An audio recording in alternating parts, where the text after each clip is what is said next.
Hey guys, and welcome back to the FFP. My name is Christian, and me and Rob will be taking turns today breaking down a bunch of players that you should be considering in Week 11 as your waiver wire considerations, looking toward how you can round out your lineup and plug and play some guys, whatever it is that you're going to need to do to win a championship. There will be timestamps down in the description below, as always, to help save you guys some time, and make sure to use that comment section down below. You can say pretty much anything that you want down there, so feel free to do so, and asking for advice, leaving comments, heck, tell us that we're stupid if you want to, or leave us advice. Somebody was talking to us, actually a few people were talking to us about maybe getting a better background or getting a nice FFP sign to hang up. That'd be really cool. We'd love to do those things, and that's stuff that we're looking at too, and we want to talk to you guys about it. So use the comment section down below, like this video and subscribe if you appreciate what we're doing, because we appreciate your support.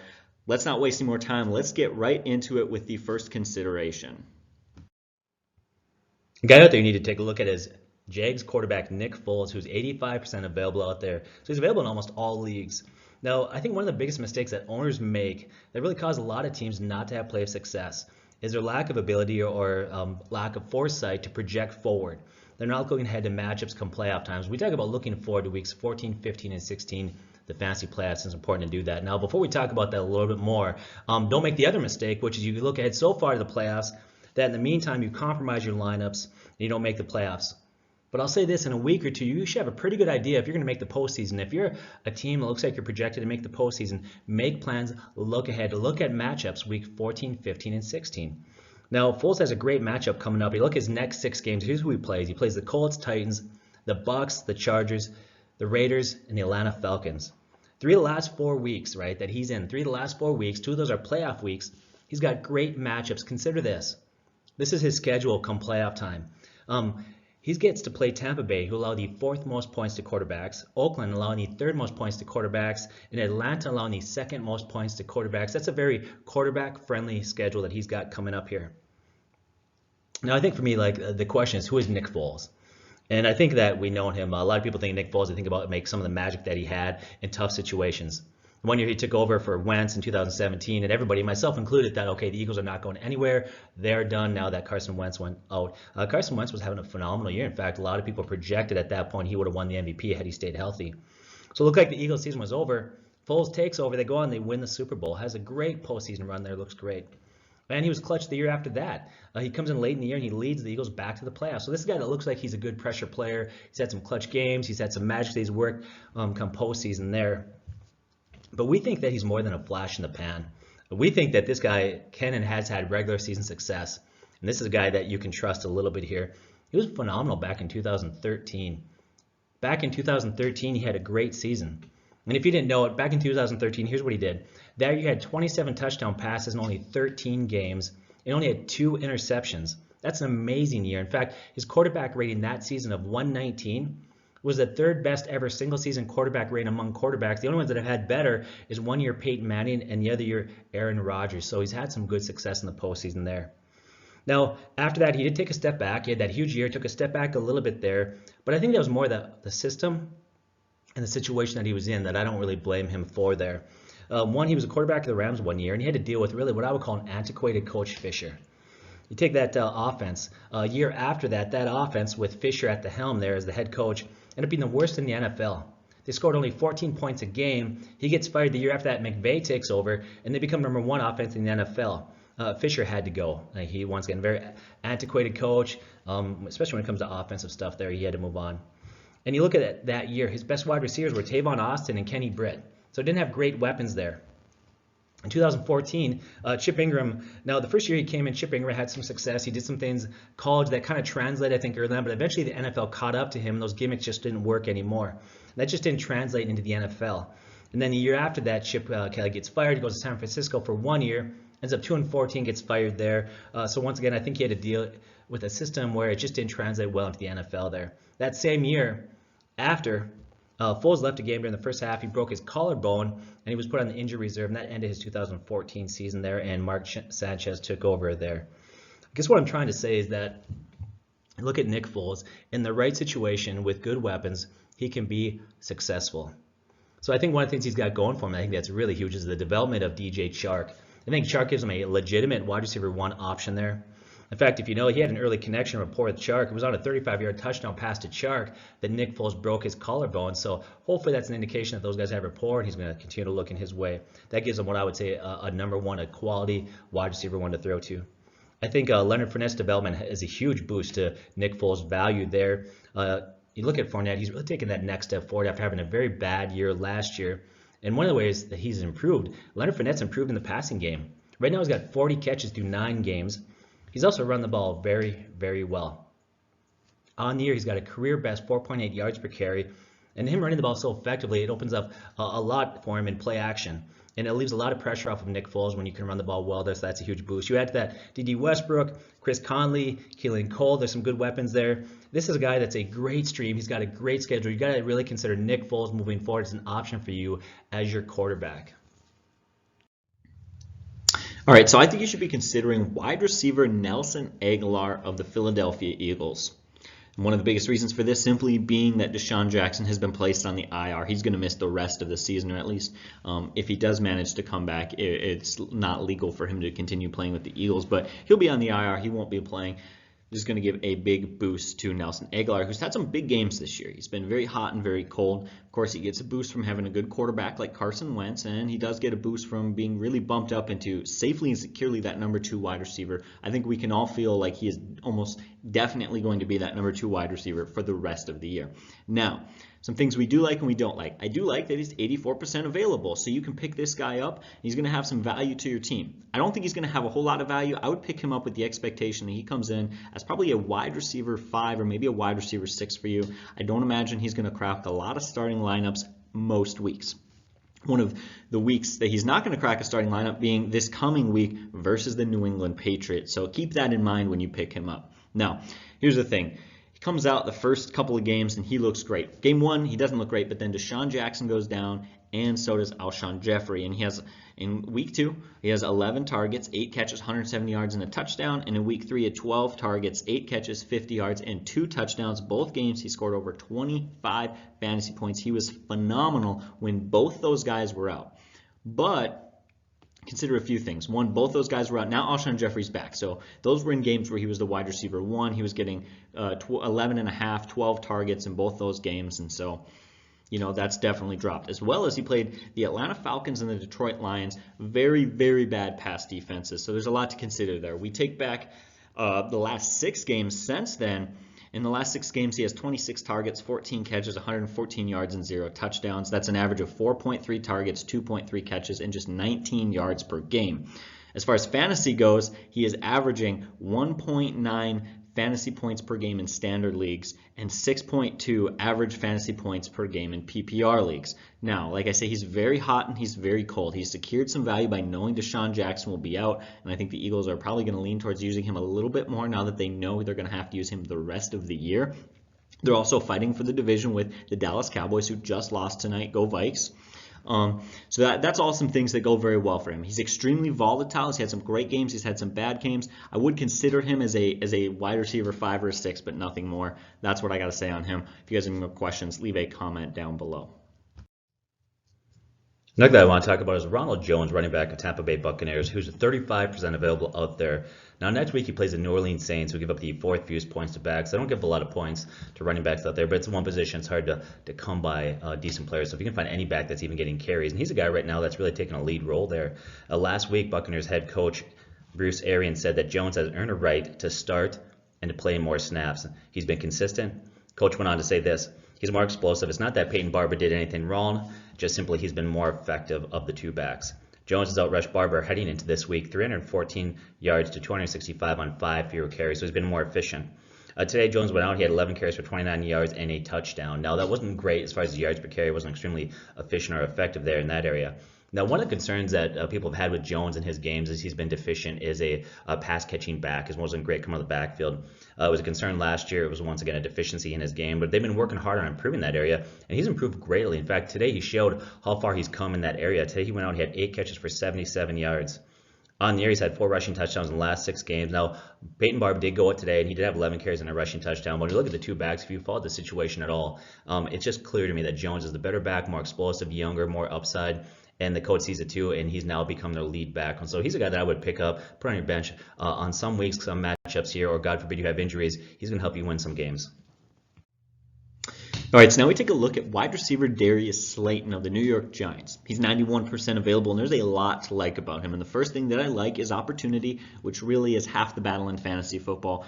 Can these guys get the opportunity? Of course, he's had some opportunities, and we'll talk about his performance over the last few games. He's really stepped up to those opportunities, but that opportunities seem like they're going to continue, right? It's not just about what he's done in the past, but why do we suspect he'll get the same amount of targets, playing time, and such? Well, because of really this talk about Sterling Shepard being placed on the IR. 3 times this year, all year long, pretty much constantly, he has been banged up with different injuries, with a nagging concussion issue, and multiple times we have heard reports about him being placed on the IR.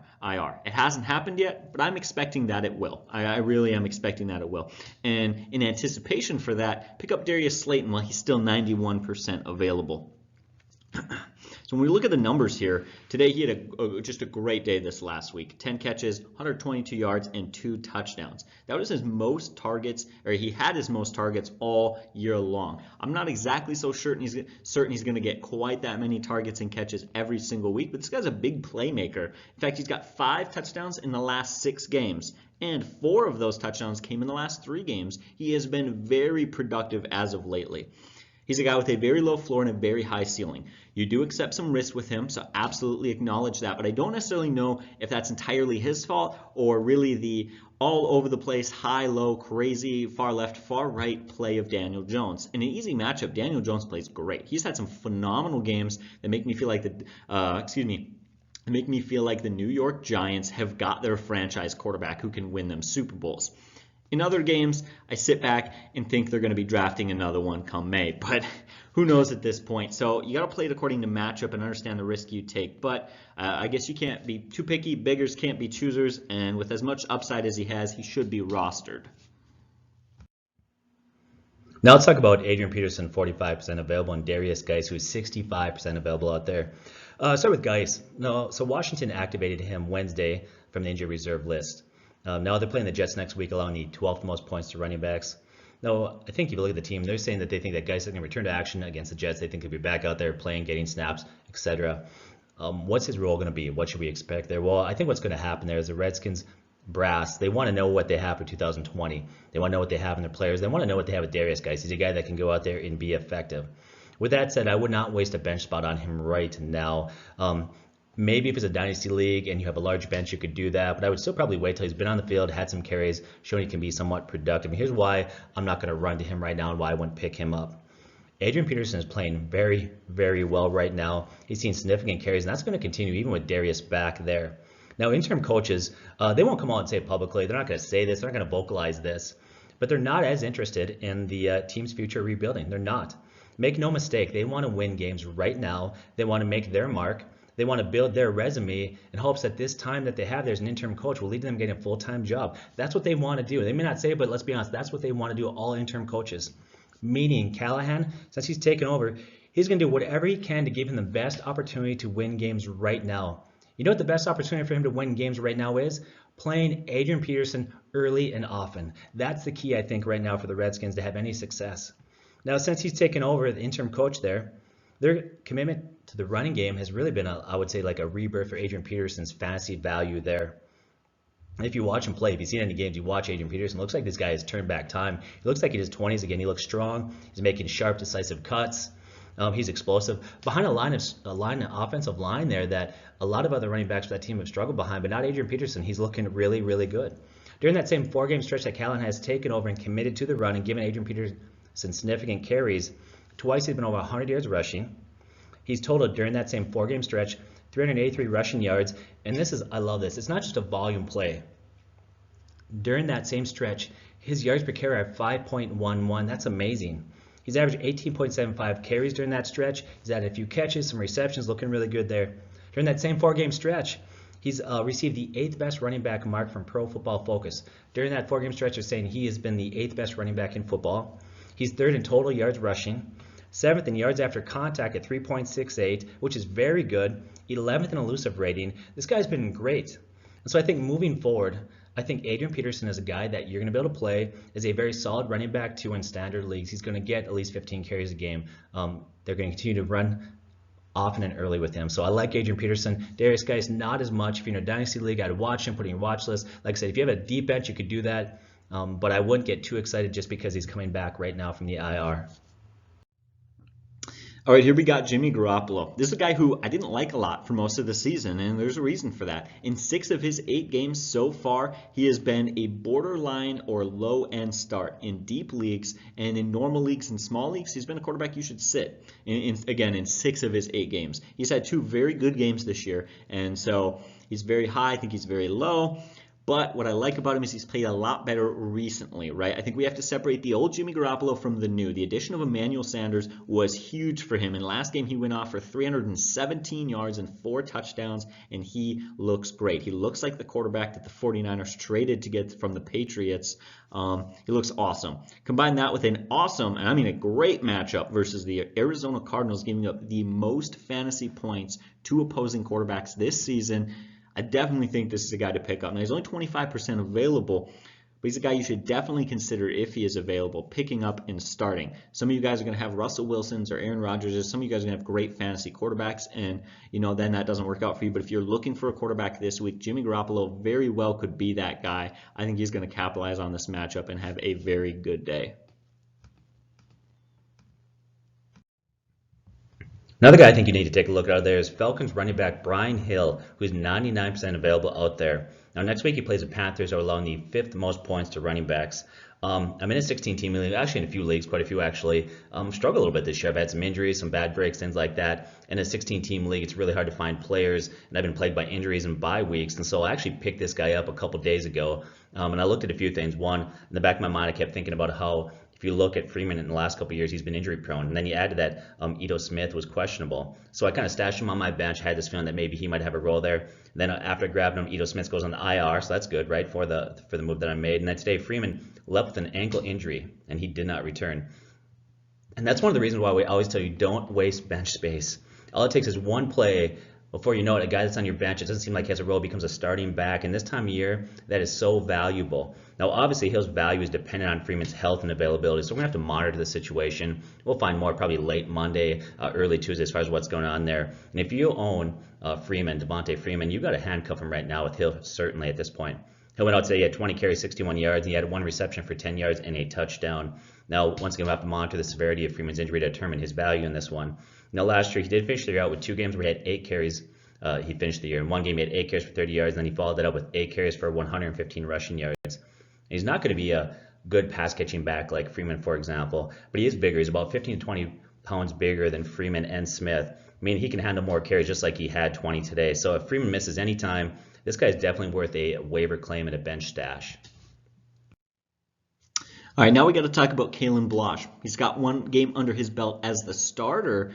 Game didn't look too bad for the Dolphins, that's for sure. In fact, I probably got to say congratulations. The Dolphins have looked very good over the last 2 weeks. So if you're a Dolphins fan, things are starting to look looking upward for you guys, especially for a team that many people thought at the beginning of this year that they wouldn't win a game. But anyways, we'll talk about this. He is 68% available, and he's got a fairly good matchup, at least statistically, against the Bills, who give up the 13th most fantasy points to opposing running backs. That number is skewed because the way the Bills play. They play defense, they run the ball. It's usually low-scoring games. And I think teams run on them more than they're typically able to run the ball against other teams. And so I think that number is skewed a bit. I don't think that number is completely accurate. I don't think that they give up the 13th most. I would give it maybe around the 15th to the 16th, 17th, in that range. Again, not a huge difference, but is a difference to know. Now, he didn't play phenomenal in the last game. He just didn't. 20 carries for 43 yards. Guys, that's just 2.15 yards per carry. That's simply not enough. In addition, I'm in a PPR league. He scored 8.5 points in a PPR league. Not only is that pretty dang bad in a PPR league, but 4 of those points, half of his points came from receptions. So if you were in a standard league, he went out there today and he laid you an egg and he got you 4.5 points. And again, in a PPR league where guys are typically scoring a lot more than that's pretty darn low. I think we need to see a lot more production before we can start this guy. But I think he's worth a roster spot. There's so many people that are so desperate at running back, and especially in leagues where you have a deep bench or it's a large league. put him on your roster, take a shot, just wait and see. Right matchup could come along. He could play well. He could improve. That offense could continue to improve. Again, I think for a lot of us playing for championships who've really spent all year just putting together this beautiful roster with great depth and studs, and you're probably not going to do that. But I know many people, myself included in the league, who are just kind of scraping by and just really by the skin of our teeth hoping to have a good year and hoping to win a championship. He could definitely come in and add just a little bit more to your roster. I don't think he's ever going to be huge though, but it's worth a shot. So that's my wrap up for him. We'll continue on now. Let's talk about Mohamed Sanu, 24% available, and Philip Dorsett, 64% available in this one. The Patriots wide receivers, they're playing Cincinnati, allowing this is a defense that's struggling quite a bit. The Bengals are allowing over 26 points per game. They're 32nd in NFL, worst in total yards allowed at 435 total yards per game that they're allowing. This defense is not good. Now let's take a look at Sanu.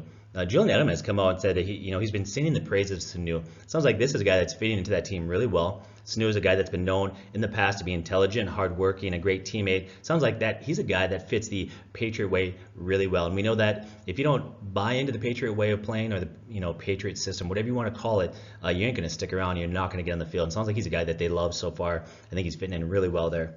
Now he had a quiet first week when he played versus the Browns. One, he was new to the team, still learning the offense, things like that, building rapport with Tom Brady. But two, they handled the Browns very easily. They didn't need to throw the ball much in that game. But he follows up his second game with the Patriots. He goes out versus the Ravens. He has 10 catches, 81 yards, and a touchdown on 14 targets. And if you watch the game, it was easy to see that Brady was very comfortable looking his way and throwing the ball towards him already. They had good rapport there. And now if you look at his skill set, I think he's going to be used very similar to Julian Edelman with, for example, Dorsett and Myers stretching the field. But I think he's a guy that's maybe his yards per catch aren't going to be out there, but he's going to get a lot of targets, a lot of catches, very much like a slot receiver. So I think that his numbers will look very similar to Julian Edelman in that one there. And I do think he has higher value in PPR leagues, a little bit lower than in standards. And his role at times will be what I would call he's going to land in the wide receiver 3 category. Now, the problem with the Patriots is they spread the ball around between so many players that he's not going to rate much higher than that unless, of course, there was like an injury or something like that. But I do like Mohamed Sanu. He's a guy I think you need to pick up there. Philip Dorsett. Now, here's a guy that through the years, last year, this year, every once in a while, it looks like this guy's going to have huge value. It's going to go up. And every time you think this guy's going to have a role, his targets will go up and his value will go up. Each time that seems to happen, they'll add a wide receiver. Last year, they had Gordon. This year, they had Sanu, Antonio Brown. Ben Watson comes back. Rex Burkett shows up. He returns from being injured. And guess like every time he feels like he's a guy that you can trust, then all of a sudden something will happen. And what that basically does is keeping his targets lower and his volume or value lower at this point. He's not a guy that I would trust all that much. He's averaging 4.6 targets per game, 2.9 catches per game, and 37 yards per game, which are not that great. Simply the volume is not there, so I'd probably stay away from him. Now, he does have 4 touchdowns on there, which is very good. And he's a former first-round pick. So he's a guy I think that you need to monitor and watch. See if something changes there in that team. Something that might happen that would slant his value in a more positive way. But in the meantime, he's not a guy that I would probably put on a bench. You could if you had a deep bench in a large league, maybe stash him. Otherwise, I'd probably just put him on your watch list at this point. All right, wide receiver Curtis Samuel. Now, he's 26% available, which isn't highly available, and I'm not actually a major fan of him. But if you're looking for a wide receiver pickup to replace an injury or replace a bye week guy, Curtis Samuel is a route that you could go. Plays the Atlanta Falcons, who most weeks, they just beat the Saints, and they managed to put up a lot of points most weeks, and they actually give the 5th most fantasy points to opposing wide receivers. That could be a great matchup for him. In addition, he's got 4 touchdowns in the last 8 games. 3 of those touchdowns came in the last 5 games, and he's got touchdowns in back-to-back games. This guy's been finding the end zone quite a bit. Now, they say touchdowns are king. I completely believe that, and yet it still makes me nervous when almost all of the guy's fantasy value comes from his ability to find the end zone. So for me, I don't think he's a guy that I want to play every week. I don't necessarily want to start him week in and week out, but in a good matchup against the Falcons that can score points, I definitely would consider this a week to call him a fair plug and play, a solid wide receiver 3.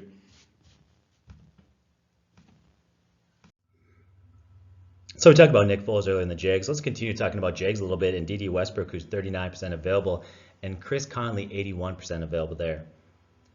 Next week, they play the Colts to give the 10th fewest points to wide receivers. So that matchup is not good, but afterwards, that matchups that those wide receivers are going to have are great. Consider this.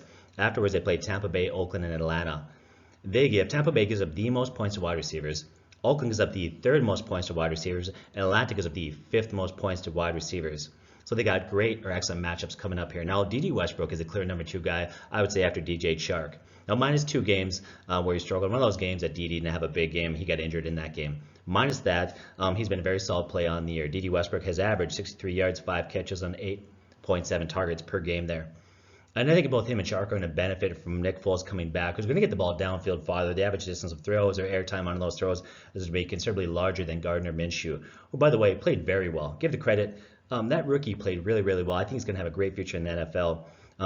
But he's still a rookie, and he still needs time to develop. And he showed some of that rookie inexperience versus the Texans, who have a very bad defensive backfield. He struggled quite a bit there. Nick Foles is the better quarterback at this point of their careers. Now, assuming D.D. returns, which he didn't play last game, but he was close to returning. But now he didn't make out. They sat him out close to return. He did have a bye week, so he should be good to go coming out of the bye week there, and he should play in that one. And if that's the case, if D.D. Westbrook comes back, we assume that he's going to. Chris Conley is somebody that I would avoid. In fact, even if D.D. Westbrook sits one more game, I think I would still avoid Chris Conley, and here's why. I think Conley's role is unstable. Last week, when D.D. Westbrook was out and he played, a lot of people thought he was going to have a big game, and he didn't. And the reason why is Kalen Cole. Kalen Cole, who, by the way, last year at times looked really good. Looked like this is a guy that could become maybe a number 1 or number 2 wide receiver in that offense there. He had a great game. He had 6 targets, 5 catches, and 80 yards. And basically what that does, that makes Chris Conley's value unstable. I'd probably stay away from Chris Conley. But D.D. Westbrook is a guy that you got to grab. He's got a great wide receiver schedule going down the stretch there. Grab that guy. Play him as a wide receiver 3. He's going to win you some games. All right, now Devante Parker is a guy that I think you should consider picking up at 50% available, but you're going to have a little bit of foresight, and here's why.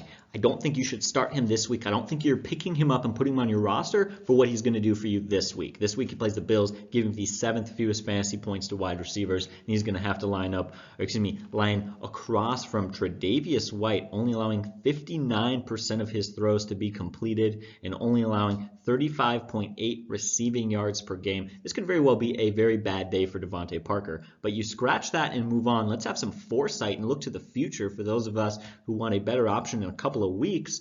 This guy's been productive lately. He's got 4 touchdowns in the last 6 weeks, playing for a team that's starting to play better, and their quarterback situation has seemingly improved. I think a lot of that is due to just team as a whole playing better, some fixes on the offensive line, some coaching scheme fixes and stuff like that, and maybe just sharpening their tools. Funny, it comes after losing a lot of guys, including Preston Williams, who actually, the loss of Preston Williams for the year has been a major boost to Devante Parker, who saw 10 targets in this last game that he played in, which is tied for his season high in targets. So I think Devante Parker is a guy who's trending up right now, and I definitely think you should pick him up. Certainly adds solid depth to your wide receiving core. I don't love him. I don't think he's got the highest ceiling. I don't think he's ever going to be a wide receiver 1 for you. But at this point in the season, I think you'd be absolutely stupid to look at the free agent waiver wire and complain you're not getting a wide receiver 1 or 2. I think he's a fair wide receiver 3, especially in the right matchup. Let's talk about Hunter Renfrow, the wide receiver for the Raiders, who's 91% available, so he's widely available out there. Now, next week, he plays the Bengals, who only give the 13th fewest points to wide receivers. That's not very good, right? According to that number, it seems like a defense that's tough on wide receivers, but that defense is not good. Part of the reason why that number is not good is that defense overall is bad. You can run the ball on them on will. They give up a ton of points. Teams often are leading by quite a bit in the second half versus the Bengals and don't need to throw the ball much. Those defensive backs are not good. They can be exposed. Now, the smaller slot receivers really begin to build rapport with what I would say an underrated Derek Carr at this point. In fact, the rookie started slow this year, but the last 3 games, his involvement in that offense, his effectiveness has gone up considerably.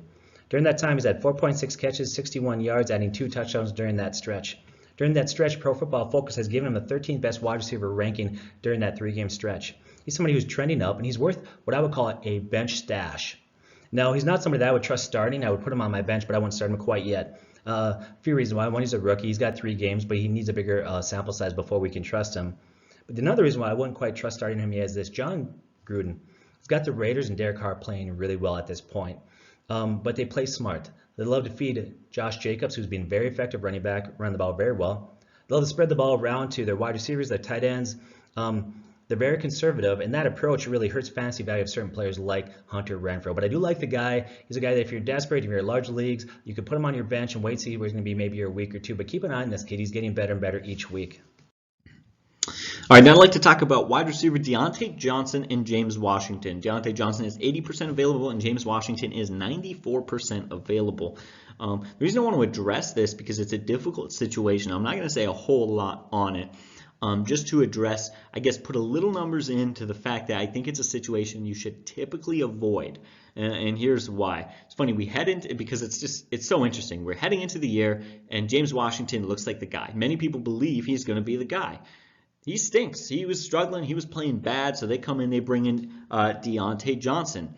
And he performs better than James Washington, but not great. Now, recently, James Washington has made some improvements. And actually, over the last few games, the last 3 games to be exact, they have split targets 11-10, with James Washington actually leading by 1 target. Furthermore, James Washington has outscored him 35-33 in fantasy points over the last 3 games. So they've been actually had a couple of good games recently. The problem is I feel like you're playing Russian roulette, you're gambling on a guy who could possibly get you 20 fantasy points. Maybe he gets you a touchdown and 80 yards and 5 catches. Like that's sort of the range for these sort of guys. But you're also gambling on a guy who might get 2 catches for 19 yards and no touchdown. I don't trust his quarterback, Mason Rudolph, or their quarterback, Mason Rudolph, very much. And then again, if one of them had that sole job behind Juju, if one of them was like, I'm the clear number 2, then we could feel a lot more confident about it, but they're not. They're dead splitting targets the last few games, and I think it's a situation to avoid. But I did want to address that because many people were asking simply because they're so highly available. And I like that we're looking for highly available players, but sometimes players are highly available because they're not that great. Definitely consider looking at them because I don't think they're the worst plays in the world. I don't think they're the worst wide receivers in the world. But quite honestly, as Rob always says, the best thing for that situation would be for one of them to kind of get hurt or something, and that would offer us a clarity. But move on now. That's really all I got to say on the subject. I just think the way things currently sit, it's not a situation I want to be too much involved in. Looking for a quarterback out there to stream, Josh Allen's another guy that you should grab, 24% available. Plays Miami, allowing these 6th most points to quarterbacks. And today he went out and he did what he typically does, 266 passing yards. Respectable, not great. He had 0 touchdown passes. On his good days, he might get you 1 or 2 touchdown passes, right?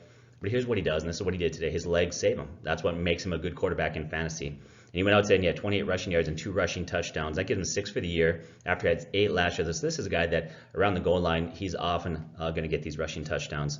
Now he's had 4 consecutive weeks where he's over 20 fantasy points. He's done that actually 7 out of 9 times this year where he's averaged over 20 fantasy points per game. The guy's not pretty out there. He's not exciting to watch. He's not going to get you gaudy throwing yards, but he's going to be very solid fantasy play. So really consider Josh Allen out there as a guy to pick up if you need to stream a quarterback.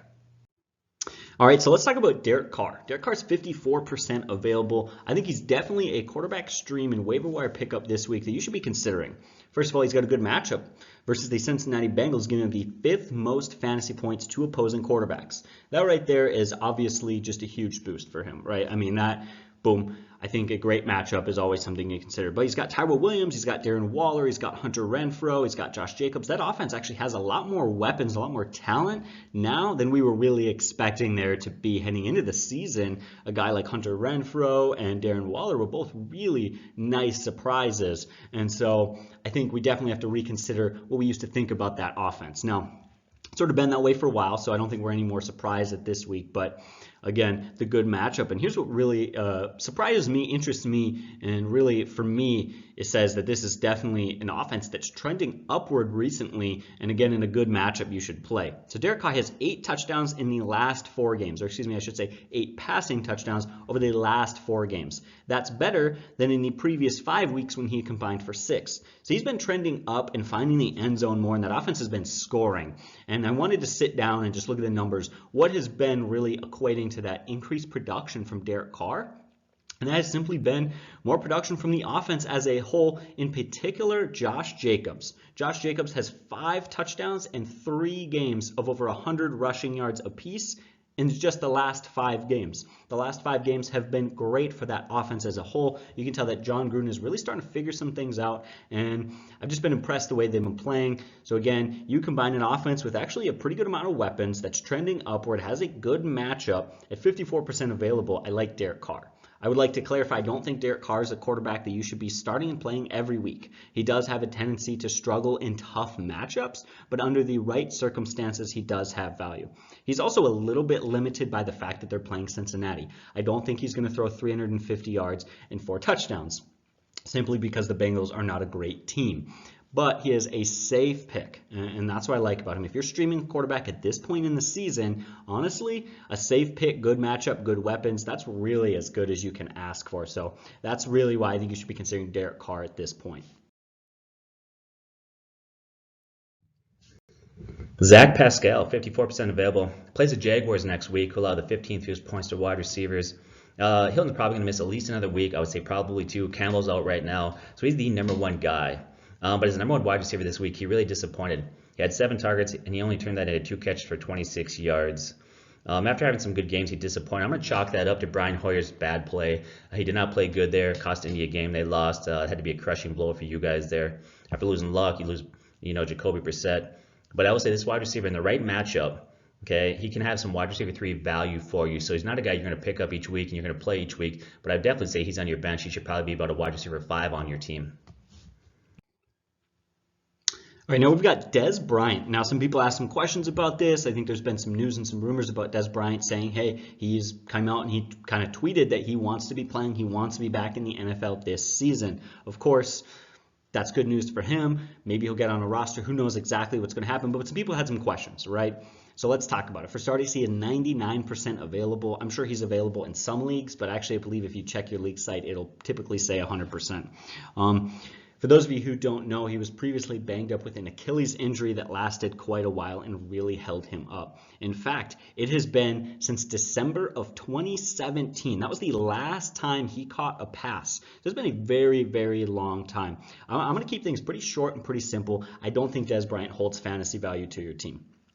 I think he's an exciting name. He was a monster before. Back in 2014. He had like 1,400 receiving yards and I believe 12 touchdowns. A long time ago, so my memory definitely fades. But it's always exciting. A guy like Antonio Brown or a Dez Bryant, right? Guys who definitely had huge careers before. We always want to see, hey, when did they come back? Josh Gordon this last year, a huge example heading into this year. Just the fact that he even played and got unsuspended. We always get really excited when we find out these guys are going to continue to play. But do they really hold fantasy value? Dez Bryant is 31 years old. He hasn't caught a pass since late in 2017, and it's been since 2014. 2014 is the most recent time period where he went over 900 receiving yards and 9 touchdowns. He's going to come back in. He is going to be rusty. He's going to play for a team where he doesn't know the offense. He's got to work his way in. Quite honestly, I don't see almost any fantasy value here. Something to monitor. I could be wrong. Maybe he was banged up with injuries and he's going to go right back to the old Dez Bryant and he's going to be a monster and he's going to have some great games for you, but I really doubt it. I also think that many of you people watching at this point, you've got good rosters. You're probably going to make the playoffs, and I think you've probably got some good wide receivers. Maybe not all your wide receivers are great, but I don't imagine you're quite this desperate. There's honestly a very good chance that a guy like Dez Bryant goes to a team and maybe doesn't even make a team. Maybe he makes a team and he's sitting there as the wide receiver 3, 4, 5. I don't expect him to come in as a wide receiver 1 or 2 on almost any rosters. Even when you look at the teams who are considered to be teams that would want to target him, I was looking through many different articles by many other people because I was curious what other people thought of were likely locations for him to land. Teams like the 49ers, the Saints, the Bears, the Texans. The 49ers got their number 1 wide receiver. They've also got their tight end. They've got a good running game and good defense. They don't desperately need an aging wide receiver like Dez Bryant. The Saints, that offense is awesome right now. They've got 2 good running backs. They've got a good tight end. They've got a good wide receiver. They're fine. They could add a number 2 wide out. But with Dez Bryant, really, is he honestly going to come in as their number 2? Probably not. A team like the Bears, bad quarterback situation. They've got their number 1 wide out, and they've got their running back. So even they're not too desperate. Texans, they've got a lot of wide receivers there. I mean, when you just list goes on and on and on, and when you just look at it, I don't see there being a whole lot of value to him. Even if he came out as a wide receiver 3 for a roster, which again, I'd quite honestly, guys, I'd be surprised. I think he's probably going to go somewhere, and unfortunately, poor Dez Bryant, he's probably going to be a wide receiver 4 or 5. He's probably not going to be anyone with huge value like he used to be. But that's just me being completely honest. Do monitor the situation. I always put that out there for preference because occasionally I'm wrong. But that's my wrap up for him. Don't buy the hype. And there's Marquise or Hollywood Brown. I think everybody calls him, that's his nickname, right? Hollywood Brown out there. He's available in about 30% of leagues. Now he's playing the Texans, allowed the 4th most points to wide receivers. First round pick today, went out, had a good game, 4 catches, 80 yards, and a touchdown. No doubt this guy has value. No doubt he has talent. In fact, I feel bad I'm about to say what I'm going to say because I actually had him going today. A couple leagues, he's very helpful for me. But I do think his fantasy value is limited. Once again, guy's got a lot of talent, but I think the system he plays in will limit his value a little bit there. Obviously, he's a rookie, so that's always going to limit the player. But today, he had a good game on just 4 targets. He caught all 4 of his catches. He's going to see low volume in this offense. In fact, since week 2, his targets have fallen every week since then. They went from 13 to 9 to 7 to 5, and then back-to-back weeks of only 4 targets. He's a very talented, fast wide receiver, but the Ravens love to spread the ball around. Okay, they use everybody that's on that field. They love using their tight ends often. They love to run the ball with Ingram, Edwards, Lamar, and even, RG3 had a carry today. He's got a great matchup next week, but he's got a lower ceiling. Now, he does have value. If you're going to determine where his value, he's got more value in standard leagues than he does in PPR leagues. So he's out there, does have value. Got to look at the matchup. He's got is very talented, but don't get excited. Don't expect him to go back and do what he did in week 1. But he'll put up some decent numbers in the right matchup for you based on your league size and your bench depth. So I think we got to talk about Terry McLaurin. Now, for those of you who are like me, you love Terry McLaurin, and you're probably scratching your head right now saying, why is Terry McLaurin in our free agent waiver wire video? That doesn't make much sense to me. Well, he's actually 30% available in most leagues. That's insane. In basically almost a third of all leagues he is out there. You need to pick this guy up. You absolutely need to pick this guy up for so many reasons. For starters, he's got a good matchup against the Jets this week, who give the 6th most fantasy points to wide receivers. So he could very well have a good week, and then sure enough, Terry McLaurin's value goes up, and he gets picked up in some of the remainder of those leagues. But let's break down his numbers, because his year's been both very hot and very cold. And I don't want to waste too much time on this, so I'm going to break it down. When Case Keenum plays, he is phenomenal. When any other quarterback is under center, when it's not Case Keenum, he has absolutely struggled. Dwayne Haskins has just not been the rookie quarterback that they have liked. Now, Dwayne Haskins still has plenty of time in his career, and the jury is not out. This is not an indictment on the way that he has been playing or me insulting him or saying he can't play in the NFL. But the way he has been playing in the NFL has been to the detriment of Terry McLaurin's phenomenal play.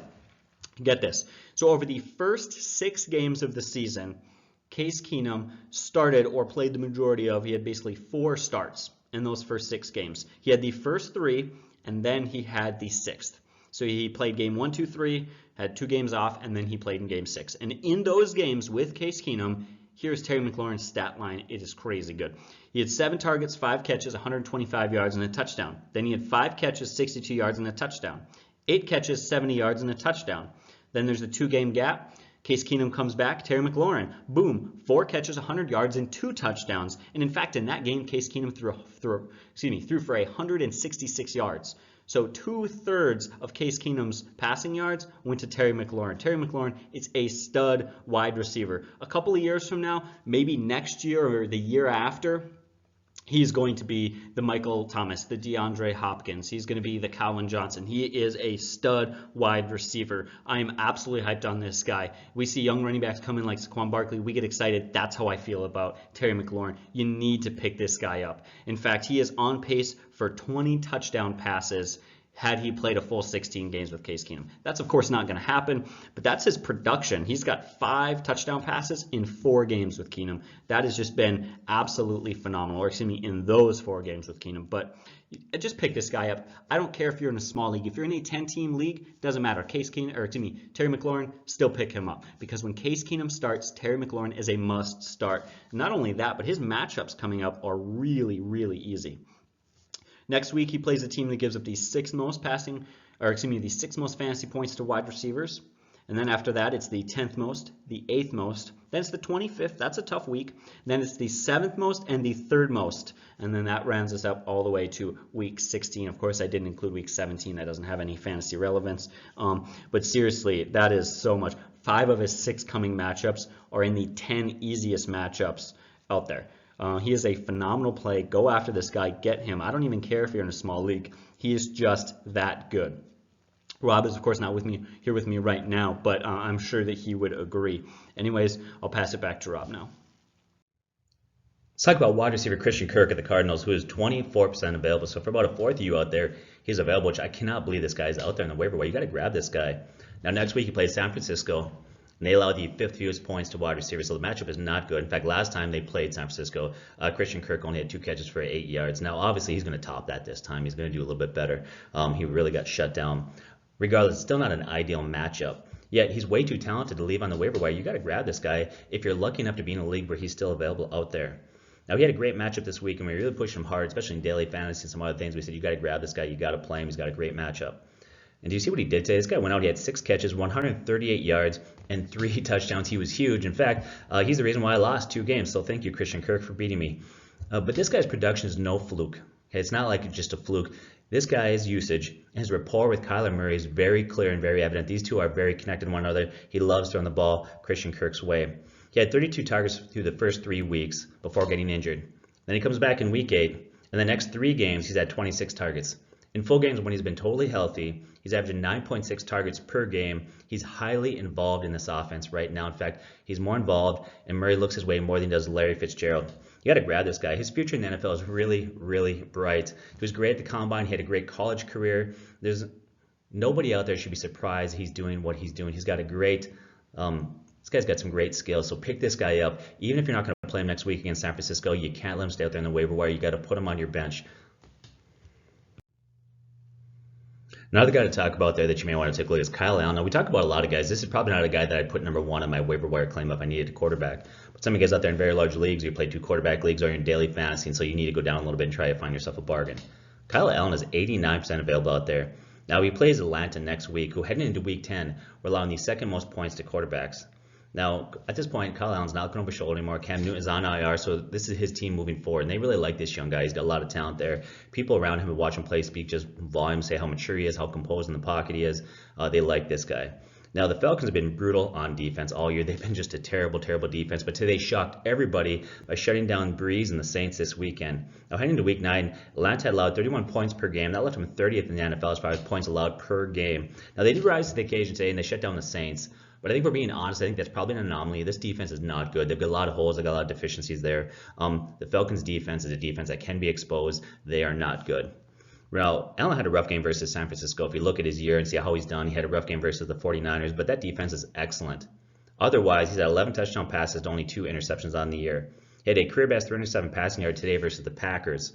Now, if you look at him next week, I would call it a plus-size matchup, good upside there, but he is a rookie, and his fantasy production has been somewhat inconsistent. And a lot of that's due to the fact that they have so many rushing touchdowns. They've had 11 rushing touchdowns just to McCaffrey alone.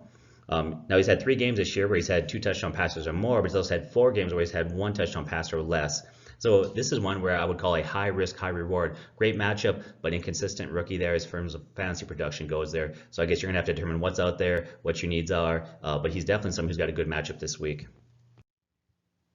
All right, so let's break down some tight ends. I want to talk about Gerald Everett. Now, he's 35% available, not extremely highly available, but for a third of you out there, he should be. He plays the Bears this week, who give up the 3rd most fantasy points to opposing tight ends, and that's good. What I really like is that last week, he had 8 catches for 68 yards off of 12 targets, and he played well. That is a trend that we have seen all year long. In close games where they're losing or they're struggling, Gerald Everett gets more usage, i.e. or whatever you want to call it, the example being in weeks 4 and weeks 5. Back-to-back games they lost. One of those games they lost by 1 point, and he got a lot of usage in those plays. He's still not a guy that I trust, but he's a good plug-and-play in the right matchup. In a lot of matchups, you're simply looking for games where maybe it's a super close game or it's against a bad defense or whatever. Again, in this one, you really want to look, and he has extra value against teams that you feel like could beat them. Better teams, they use him more. I don't know why that is, but they do, and that's just been the trend all year long. In addition, he's had some boosted value recently by Brandon Cooks being out, and as long as Brandon Cooks continues to be out, that also offers him a little bit more value, though not a whole lot.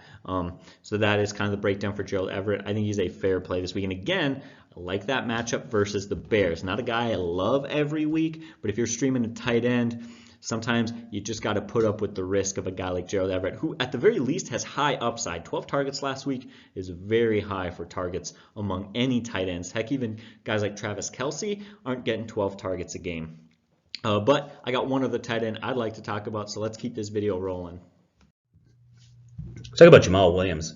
25% available. Now he's on a bye next week, so he's not playing. But if you're looking for some bench depth, okay, if you want to add some bench depth at running back, especially if you're in PPR leagues, he's a guy that you probably want to stash. Now Aaron Jones is still the #1 back there. Aaron Jones is a phenomenal back, having a great year. But Williams has a very strong role in this offense that's not going to go away anytime soon.